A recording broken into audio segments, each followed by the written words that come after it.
Okay guys, so ngayon, waiting lang ako. Tayo ko yung may-ari. Susunduin ako ngayon.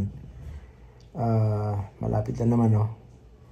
Tatanggalin ko muna yung injection pump para malaman ko kung ano nangyari. Ano nagsisira ng injection pump. Dadalhin ko sa calibration para makalibrate na diretso. Then isasalpak, papaandalin kung magkaroon ng problema sa makina. No. So abangan na natin sa labas yung may-ari kasi parating na malapit na. Okay. Uulan na naman yan. Dito na kami. No? So ayun yung van. Tabing kalsada. Baba gamit. Okay. So guys, ayan na. Kailangan tanggalin yung injection pump. So i-clear ko muna itong mga area dito para mabunot ko yung pump. Kaya pinakita ko na punong-puno ng diesel. Ayan. Oh, grabe. Dito. Ayan dito. Okay. So dito tatanggalin yung manifold. So steering pump, fuel line, tapos vacuum pump sa ilalim kasi may tunog sa ilalim yan na isa yung pinaka mahirap tanggalin sa ilalim. Kailangan tanggalin yung vacuum pump. Okay, so baklasin ko na. Okay, so yan na, natanggal ko na yung steering pump. Na-open ko na rin yung timing cover. Yan. So kailangan ito timing mo muna yan bago mo siya baklasin. So kailangan dyan ganyan ay side mirror. Kailangan ng salamin yan para masilip yung timing mark. Yan. So ito timing pa yan bago baklasin. So dito ang nangyari kasi dito yung diesel niya napunta sa langis. Pumunta yung mga fuel niya sa langis kaya mataas ang dipstick nito, maraming laman. Okay, so dito naman tayo sa fuel line saka yung mga bolt sa ilalim. Okay, so ayan, medyo malapit na sa katotohanan. Fuel line, manifold, tanggal na yan lahat. Ayan. So sabi ko nga pati yung vacuum pump sa ilalim kailangan tanggalin para makuha yung isang nut na 12 kasi ang nut nyan 3, taas 2, yan, tapos sa ilalim. So ngayon natanggal ko na rin yan, may timing na rin, maluwag na rin yung nut sa harap basta may pinaka timing gear, so pwede nang bunutin yan. Kabisado na tayong mga lapagan naman.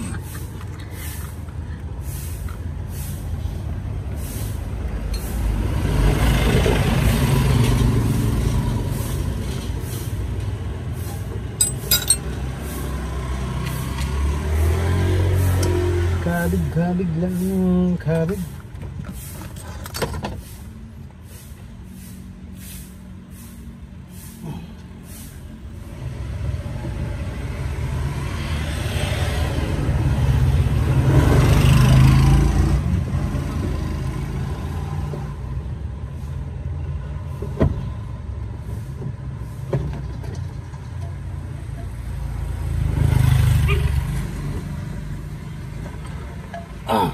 May masikretong ano?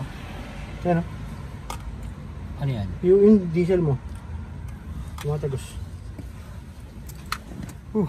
Yan, okay, ayan na.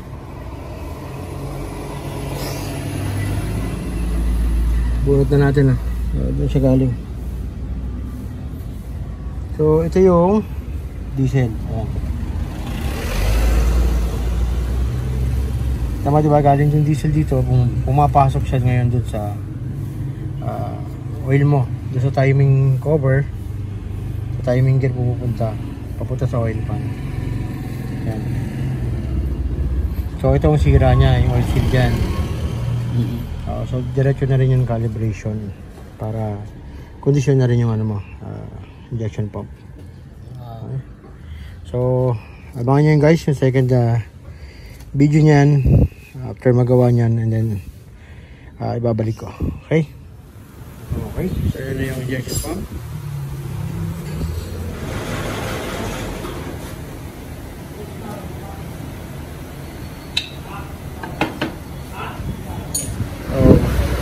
Ito naging issue niya, no?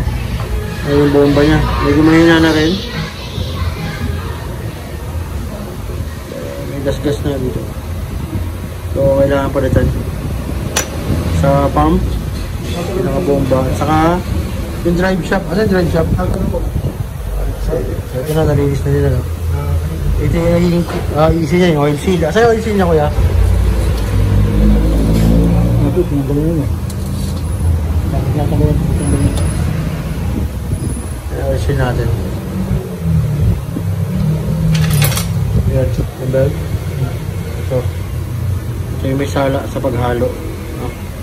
Paghalo ng crudo at saka langis. So ito kasama na sa repair kit. Sunset na yan. Yung drive shaft. Okay, so ito yung drive shaft. Sa ayan. Ito, ayan, may tama na. May kanal na siya. So dito nakatapat yun.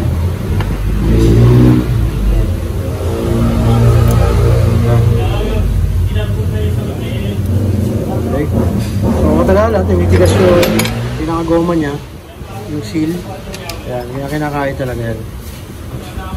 So yan ang wear and tear ng mga seal. Okay, so ito mga papalitan dyan. Ito kasama na itong pump. Okay, saka reverse kit. Ayan, ayan yung bushing.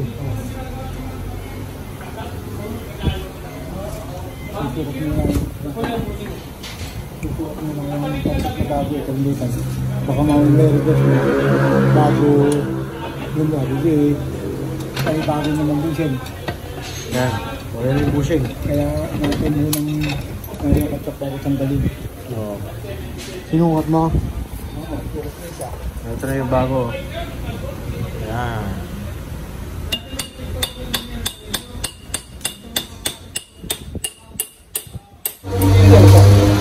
Okay, so ito yung pump. Yan. Section. Ito yung pagbubukas para yung pagbubukas sa kita niya. Yan. Yan. Ito yung pinaka-pump. Ito. Ito yun, di ba yung nag-bukas? Ayan o. Ito yung pagbubukas. So, bubuin na.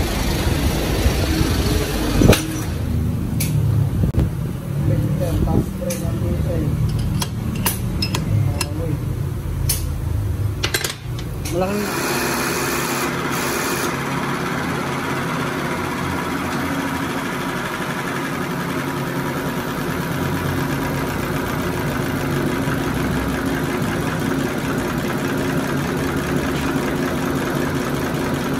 okay guys, so ito na. Ikakabit ko na ngayon dito sa sasakyan yung ating injection pump. Ito lang. Ayan. So ito na yung ating binalot na injection pump. Okay. So papasok ulit yan.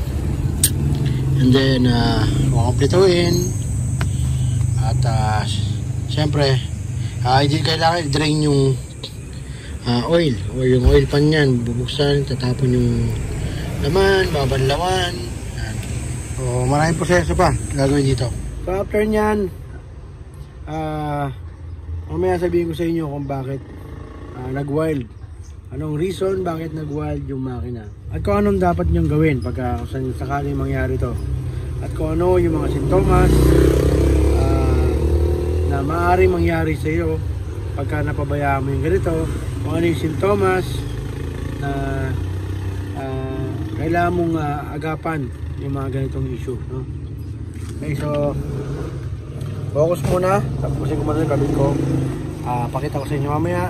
And then explain ko sa inyo mamaya kung ano yung operasyon nitong sasakyan na to. Right? Kunin ko lang sa'yo. Okay. So yan na. Start mo. Start? Pwede na, no? Start? Oh, sige. Bomba.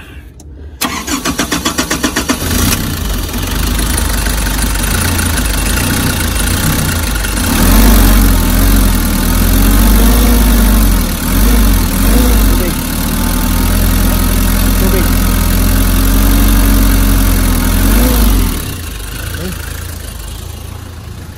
Ito problema. Uusok pa ng puti yan.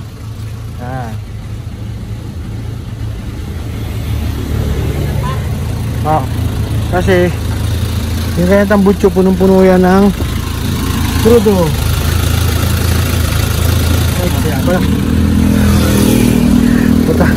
Butas pa yata yung tambutso mo. Butas yung tambutso. Okay. Ayan o, grabe o. Puno ng ano yan eh. Crudo. Pero usok na ganyan. Na maubos.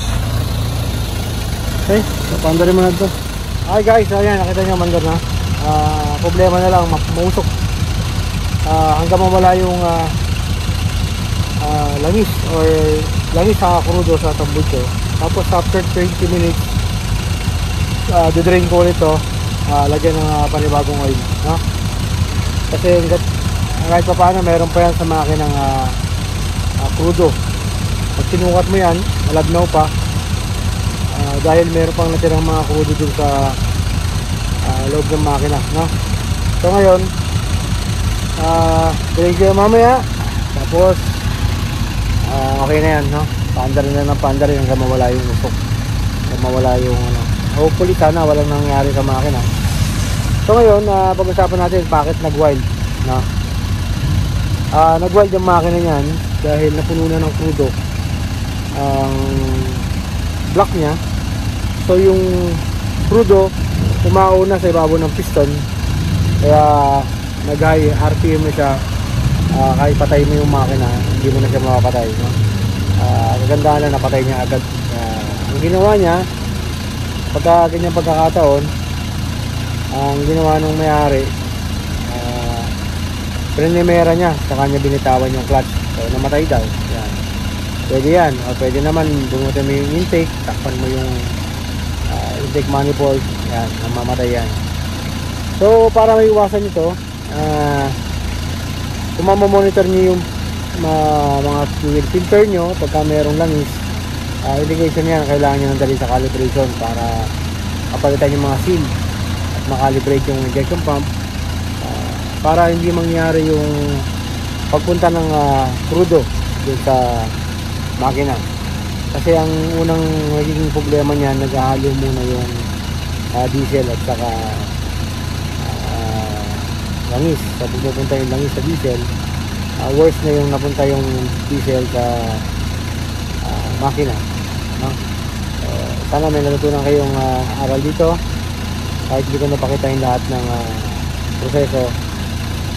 Sabi ko nga, ito yung may alam, pag may alam ka. Okay, so after ng ilan buwan na yan? Ilan buwan na nung wala nang ginagawa? June yun eh. June? Diba? 4 months na. Ito na ngayon yung makina. Ayan. Under pa rin, no? So kapalig kami ngayon ng belt, kasi belt naman yung isa niya ngayon.